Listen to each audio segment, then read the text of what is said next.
Selamat sejahtera hadirin sekalian. Apa khabar semua? Saya harap semua sihat. Sebelum memulakan ucapan saya, ingin mengucapkan terima kasih kepada pengacara majlis kerana memberi peluang kepada saya.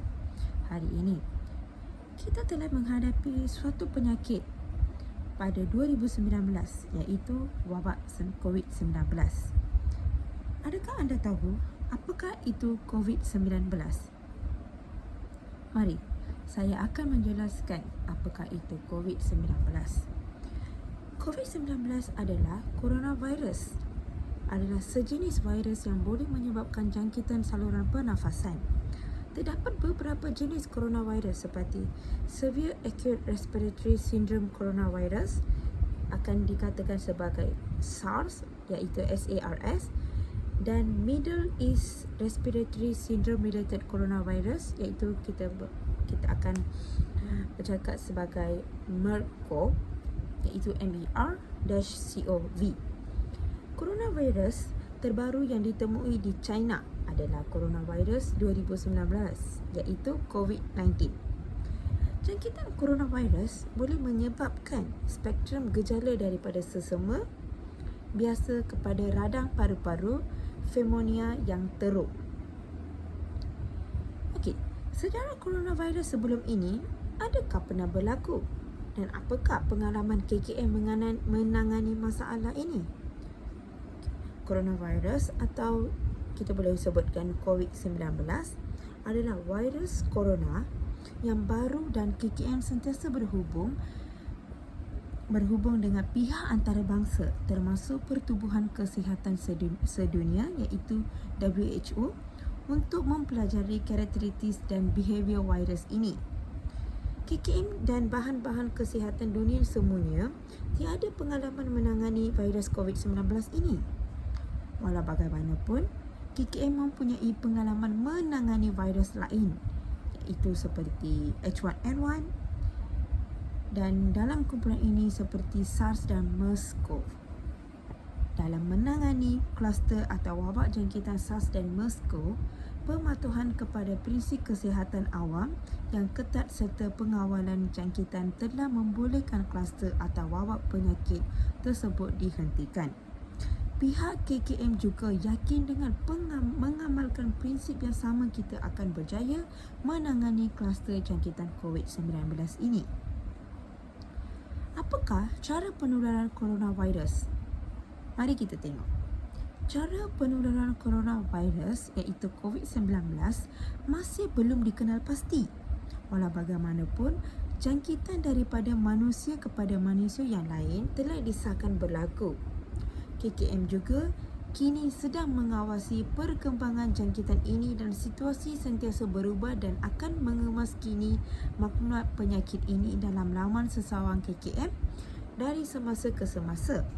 Orang ramai dinasihatkan supaya sentiasa berwaspada dan mengamalkan kebersihan diri yang baik, iaitu seperti basuh tangan, sentiasa basuh tangan, menggunakan sanitizer, memakai pelitup muka. Okey, apakah simptom penyakit COVID-19? Hadirin sekalian, mari saya jelaskan simptom-simptom penyakit COVID-19. Simptom penyakit COVID-19 adalah tidak spesifik dan boleh dikategorikan daripada tidak mempunyai sebarang simptom hingga sangat teruk dan boleh membawa maut. Simptom akan mula ditunjukkan dalam tempoh 2 minggu selepas seseorang itu terdedah kepada virus ini. Berdasarkan analisis, kebanyakan pesakit COVID-19 tidak menunjukkan apa-apa simptom. Malah, anggaran pesakit COVID-19 yang tidak menunjukkan apa-apa simptom adalah setinggi 78%. Bagi yang mempunyai simptom, menurut sebuah kajian daripada China, simptom yang paling kerap dilaporkan ialah demam iaitu 83.21% dan batuk 61.74% dan juga keletihan 30.22%. Simptom-simptom lain yang telah dilaporkan adalah seperti sakit sendi, penghasilan kahak, kesukaran bernafasan, pening kepala, sakit tekak, mabuk, muntah, cirit birit, sakit dada, hidung tersumbat, sesama dan hilang selera makan. Untuk tahap jangkitan yang sangat teruk, pesakit COVID-19 boleh mendapat jangkitan paru-paru yang seterusnya menyebabkan radang kepada kantung udara paru-paru dan mempunyai kesukaran untuk amat teruk untuk bernafas sehingga memerlukan bantuan alat pernafasan. Anda semua tahukah dari mana kita dapat penyakit tersebut, iaitu China? Okey. Pengembara ke negara China dan selepas pulang ke Malaysia adalah diingatkan untuk sentiasa mengamalkan langkah-langkah berikut, iaitu amalkan tahap kebersihan diri yang tinggi setiap masa seperti kerap mencuci tangan dan dengan menggunakan air dan sabun atau hand sanitizer. Kedua adalah sentiasa membawa bersama penutup mulut dan hidung, iaitu face mask, serta hand sanitizer untuk digunakan apabila perlu semasa dan tempoh lawatan. Yang ketiga, elakkan dari mengunjungi tempat tumpuan ramai dan bergaul rapat dengan mana-mana individu yang bergejala semasa dan tempoh lawatan. Keempat, elakkan dari merawat ke ladang haiwan, pasar yang menjual haiwan hidup, tempat sembelih haiwan atau menyentuh sebarang jenis haiwan semasa tempoh rawatan. Dan kelima, elakkan dari memakan sebarang produk haiwan mentah atau tidak dimasak dengan sempurna semasa dalam tempoh rawatan. Bagaimana masyarakat Malaysia menangani masalah COVID-19 dan juga KKM?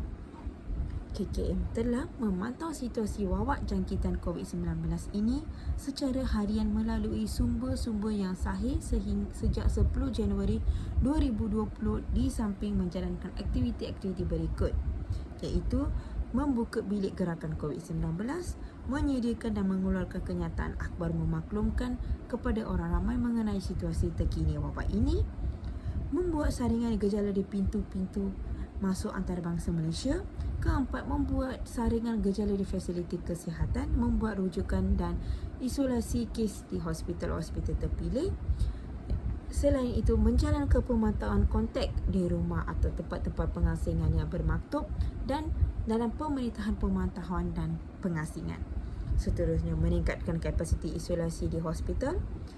Selain itu, memantapkan kapabiliti makmal dalam menjalankan ujian pengesanan virus novel ini. Selain itu, menjalankan latihan dan kepada kaki tangan kesihatan, khususnya penggunaan alat pelindung diri PPE yang betul. Selain itu, memastikan stockpile PPE dan ubat-ubatan bagi merawat gejala dan komplikasi mencukupi. Akhirnya, mengingatkan kesedaran orang ramai mengenai jangkitan virus nCoV ini melalui media sosial dan media cetak sebelum menghagi.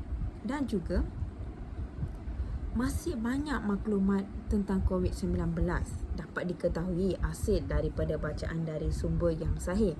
Akhir kata, semua rakyat Malaysia seharusnya mengikuti arahan dan nasihat yang dikeluarkan oleh KKM dan pakar kesihatan yang diiktiraf dari semasa ke semasa dalam menghadapi pandemik COVID-19 ini. Sama-samalah kita bersama untuk memutuskan rantaian COVID-19 ini, walaupun COVID-19 tidak begitu mengambil berat oleh masyarakat, tetapi kita masih perlu mengambil berat tentang COVID-19 ini. Sebelum mengakhiri pengucapan saya ingin mengakhiri ucapan saya dengan sebuah pantun.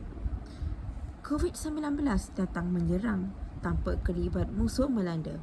Seluruh dunia sedang berperang, ujian dahsyat umat manusia. Berdini hari atas perahu, ribut melanda bertalu-talu. Rasa di hati Tuhan yang tahu, seluruh negara di atas bahu. Dari mercu turun di perdu, tiap saat langkah berhemat. Tan Sri memacu kami dipandu, demi rakyat terus berhikmat.